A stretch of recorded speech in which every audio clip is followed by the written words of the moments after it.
السلام علیکم ورحمۃ اللہ وبرکاتہ۔ امید ہے کہ سب خیر و عافیت سے ہوں گے۔ چلیے ناظرین، آج کے ایک چھوٹے سے قصے کی طرف بڑھتے ہیں۔ ایک لومڑی نے نہر کے دوسری کنارے کھڑے اونٹ سے پوچھا کہ نہر کا پانی کہاں تک پہنچتا ہے؟ تو اونٹ نے جواب دیا کہ گھٹنے تک۔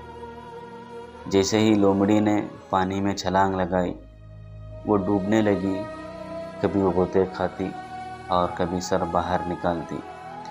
بڑی مشکل سے لومڑی نے نہر کے ایک چٹان کے ساتھ چپک گئی اور آہستہ آہستہ وہ چٹان کے اوپر چڑھ گئی، اور سانس بحال ہوتے ہی اس نے غصے سے اونٹ سے پوچھا کہ تم نے کیوں کہا کہ پانی گھٹنے تک آتا ہے؟ تو اونٹ نے جواب دیا، ہاں، پانی میرے گھٹنے تک آتا ہے۔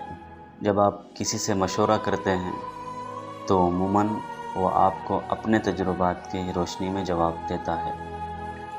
ممکن ہے کہ جو باتیں اس کے لیے فائدہ مند ہوں وہ آپ کے لیے نقصان ثابت ہوں، اسی لیے کسی اور کی تجربات کو حل کے طور پر نہ اپنائیں، کہیں ایسا نہ ہو کہ وہ آپ کو لے ڈوبے۔